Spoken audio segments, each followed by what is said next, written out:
신앙에 성숙하지 못하는 이유는 무엇입니까? 말씀 듣기에 게으르기 때문입니다. 말씀 듣기에 둔하기 때문이죠. 말씀을 듣는 일을 사모함이 없이 자기의 편안함과 만족에 빠져서 의욕이 없는 자들은 신앙의 성숙이 있을 수 없습니다.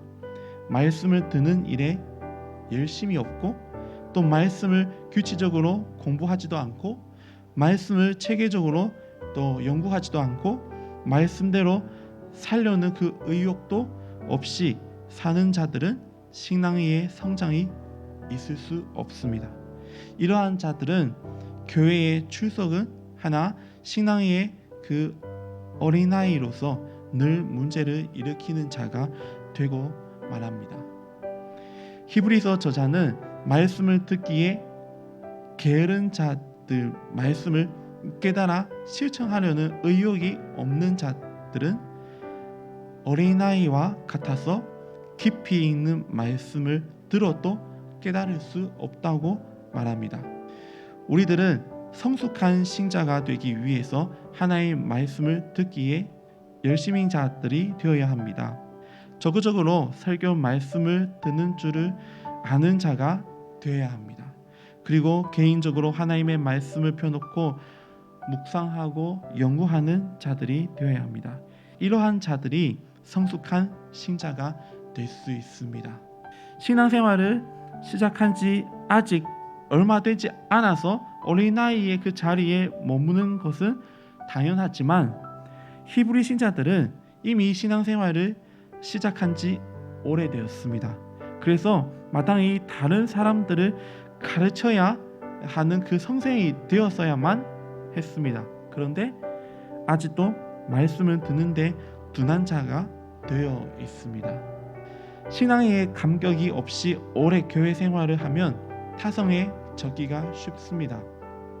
그리고 형식주의, 의식주의에 빠지기 쉽습니다. 하나님의 말씀은 생명의 말씀인데 그 생명의 말씀을 받아서도 그 생명을 생활 속에 적용하지 않기 때문에 생명에 있는 그 신앙생활을 하지 못하는 것이죠. 생명의 그 말씀의 능력을 체험하지 못했기 때문에 그들은 인내하지 못하고 신앙을 포기하고 싶은 그 자리까지 이른 것입니다. 우리의 신앙생활은 결코 타성에 젖어서는 안 되죠. 시간이 지나면 지날수록 성숙하여서 다른 사람들을 가르칠 수 있는 성숙한 신자가 되어야 합니다. 하나님의 말씀은 생명의 말씀으로서 우리들이 그 말씀대로 살아감으로 그 말씀의 능력을 체험할 수 있는 것입니다. 말씀대로 살아서 그 말씀의 능력 경험하지 않고 머무르만 아는 그 말씀의 지식은 아무런 가치가 없습니다. 히브리 신자들은 이처럼 말씀을 경험해보지 못한 자들이기에 영적인 유아로 남아있는 것이죠.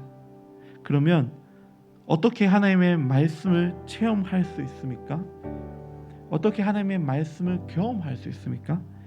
말씀을 경험하는 길은 말씀을 연구하고 사용하고 또 실천하는 길밖에 없습니다. 마치 운동선수들이 수없이 반복 훈련하듯이 말씀이 생활 속에서 속달되게 하기 위하여 훈련하고 연습하는 일을 게을리하지 말아야 하는 것입니다. 생활 속에서 만나는 모든 문제들에서 선과 악, 즉 하나님의 그 뜻을 분별할 수 있는 정도에 이르도록 힘써야 한다는 것입니다.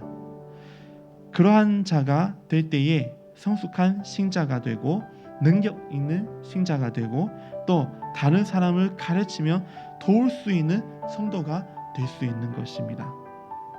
사랑하는 여러분, 오늘 말씀은 우리에게 성숙한 신자가 되라고 권면합니다. 말씀을 접하는 것에 게으르지 않고 그리고 신앙의 연조가 오래되어도 타성에 젖어 있지 않고 삶에서 말씀을 실천함으로 경험하는 우리가 되었으면 좋겠습니다. 우리 모두 함께 성숙한 신앙의 자리로 나아가지 않으시겠습니까?